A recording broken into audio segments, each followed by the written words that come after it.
Hello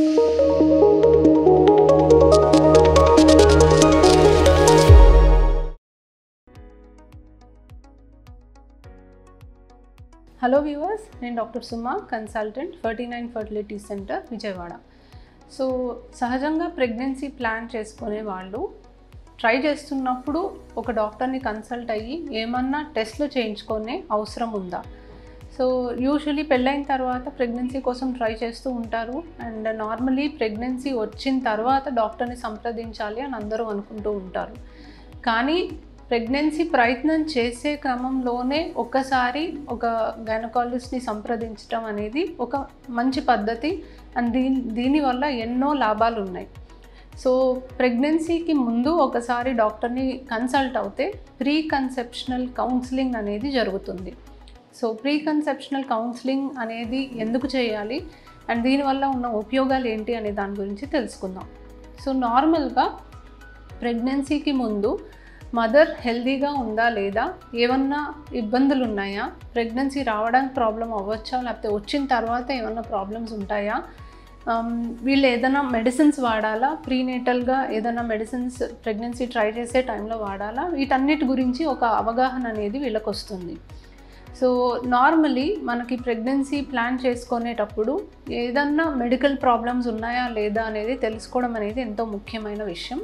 so థైరాయిడ్కి కానీ, షుగర్స్కి కానీ, BP కానీ ఇలాంటివి ఎన్నో సమస్యలు ప్రెగ్నెన్సీ రావడానికి కానీ తర్వాత వచ్చాక కాంప్లికేషన్స్ రావడానికి కానీ చాలా లింక్ అనేది ఉంటుంది. కాబట్టి ఇటువంటి సమస్యలు ఏదన్నా ఉందా లేదా అనే దాని గురించి డిస్కస్ చేసి ముందు మామూలుగా మేము హిస్టరీ అనేది తీసుకుంటాము. సో వాళ్ళకి ఎటువంటి సిమ్టమ్స్ ఉన్నాయి, ఆ సిమ్టమ్స్కి ఏదైనా మెడికల్ ప్రాబ్లమ్కి సంబంధం ఉందా అనేది తెలుసుకుంటాము. మాకు ఏదన్నా విషయంలో ఏదైనా డౌట్ అనిపిస్తే కొన్ని టెస్ట్లు కూడా చేసుకొని కన్ఫర్మ్ చేసుకుంటాం. సే ఫర్ ఎగ్జాంపుల్, కొంతమందికి పీరియడ్ ఇర్రెగ్యులర్గా వస్తుంది, స్కాన్లో పీసీఓడి అలాంటిది ఏమీ ఉండదు, వాళ్ళకి మోషన్ ఫ్రీగా అవ్వకపోవడము, బాగా చలి ఎక్కువగా అనిపించటము, హెయిర్ లాస్ అనేది ఉండడము, ఇలాంటి సిమ్టమ్స్ ఉన్నప్పుడు థైరాయిడ్ ప్రాబ్లం ఉందేమో అన్న సందేహం అనేది వస్తుంది. సో ఇలాంటి సందేహం ఉన్నప్పుడు థైరాయిడ్ టెస్ట్ చేస్తాము. థైరాయిడ్కి సంబంధించిన టెస్ట్లో మనకి ఏదన్నా అబ్నార్మాలిటీ ఉంటే దానికి తగ్గట్టుగా ట్రీట్మెంట్ అనేది స్టార్ట్ చేస్తాం. కొంతమందికి ఆల్రెడీ కొన్ని మెడికల్ కండిషన్స్ ఉంటాయి, షుగర్ కానీ, బీపీ కానీ, ఇలాంటి కండిషన్స్ ఉన్నప్పుడు ఆప్టిమల్గా అది కంట్రోల్లో ఉందా లేదా అనేది చూస్తూ ఉంటాము. అండ్ కొన్ని మెడికేషన్స్ అనేవి ప్రెగ్నెన్సీకి సేఫ్ ఉన్న మెడికేషన్స్ అనేవి వాడమని చెప్పడానికి మాకు ఒక అవకాశం అనేది వస్తుంది. ఇది కాకుండా యూజువల్గా ప్రెగ్నెన్సీ ప్లాన్ చేసేటప్పుడు లేడీస్కి ఫోలిక్ యాసిడ్ ట్యాబ్లెట్ అనేది ఇవ్వడం జరుగుతుంది. సో ఈ ఫోలిక్ యాసిడ్ అనేది పెరీ కన్సెప్షనల్గా వాడాలి. అంటే ప్రెగ్నెన్సీ ప్లాన్ చేసే టైం నుంచి ప్రెగ్నెన్సీ వచ్చిన తర్వాత వరకు కూడా యూజువలీ ఫోలిక్ యాసిడ్ ట్యాబ్లెట్స్ అనేది ప్రిస్క్రైబ్ చేస్తాం.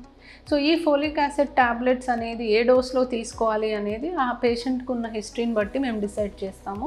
సో ఈ ఫోలిక్ యాసిడ్ ట్యాబ్లెట్స్ బేసిక్గా బేబీలో న్యూరల్ ట్యూబ్ డిఫెక్ట్స్ అని ఉంటాయి, అంటే బ్రెయిన్కి సంబంధించి కొన్ని అవయవ లోపాలలాగా వస్తూ ఉంటాయి. సో అవి ప్రివెంట్ చేయడానికి అనేది ఇస్తూ ఉంటాము. సో ఆల్రెడీ ఇలాంటి ప్రాబ్లం ఇంతకుముందు ఉన్న వాళ్ళలో కొంచెం ఎక్కువ డోస్ ప్రిస్క్రైబ్ చేస్తాము. బట్ జనరల్గా 400 మైక్రోగ్రామ్ డోసేజ్ అనేది ప్రిస్క్రైబ్ చేస్తాం. సో ఫోలిక్ యాసిడ్ అనేది ప్రిస్క్రైబ్ చేస్తాం. సో జనరల్ హెల్త్ కూడా చూస్తామండి. వీళ్ళకి ఏమైనా ఎగ్జామిన్ చేసినప్పుడు బ్లడ్ తక్కువగా ఉంది అని అనిపిస్తే దాన్ని కరెక్ట్ చేయడానికి మనకి ఒక అవకాశం అనేది దొరుకుతుంది.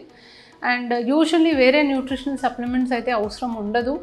జనరల్గా హెల్తీ డయట్ తీసుకొని రెగ్యులర్గా ఎండకి ఎక్స్పోజ్ అవుతున్నారు అంటే దాదాపుగా డెఫిషియన్సీస్ ఉండే అవకాశం అయితే ఉండదు. కొంతమంది వెజిటేరియన్సే ఉన్నప్పుడు కొంచెం B12 డెఫిషియన్సీస్ ఉండే అవకాశం ఉంది. సో వీళ్ళకి అటువంటి సిమ్టమ్స్ ఏమైనా అనిపించినా, లేకపోతే వాళ్ళకి బ్లడ్ తక్కువ ఉన్నట్టుగా అనిపించినా దానికి సంబంధించిన టెస్ట్ అనేది చేసుకొని అవసరమైతే సప్లిమెంట్ చేస్తాం. సో ప్రెగ్నెన్సీ వచ్చాకే ఒక డాక్టర్ని సంప్రదించాలి అని అనుకోవడం అనేది యాక్చువల్లీ కరెక్ట్ కాదు. ప్రీ కన్సెప్షనల్ కౌన్సిలింగ్కి ఒక్కసారి ఒక డాక్టర్ని సంప్రదించడం మంచిది. మీకు హెల్త్ కండిషన్ అనేది ప్రెగ్నెన్సీకి కరెక్ట్గా ఉందా లేదా అనేది చూసుకోవడానికి అవకాశం ఉంటుంది. ఏదన్నా హెల్త్ కండిషన్ ఆల్రెడీ ఉంటే దాన్ని ఆప్టిమైజ్ చేయడానికి అవకాశం ఉంటుంది. మీరు ఏదైనా డ్రగ్స్ వాడుతున్నారు అంటే అది ఎంతవరకు సేఫ్ అనేది చూసుకొని అవసరమైతే దాన్ని ఆల్టర్ చేయడానికి అవకాశం ఉంటుంది. సో ఈ అన్ని వైటల్ ఇన్ఫర్మేషన్ కోసం ప్రీ కన్సెప్షనల్ కౌన్సిలింగ్ మంచిది. మీరు ప్రెగ్నెన్సీ ప్లాన్ చేస్తున్నారు అంటే ఒక్కసారి ఒక గైనకాలజిస్ట్ని సంప్రదించడం అనేది చాలా మంచిది. Thank you.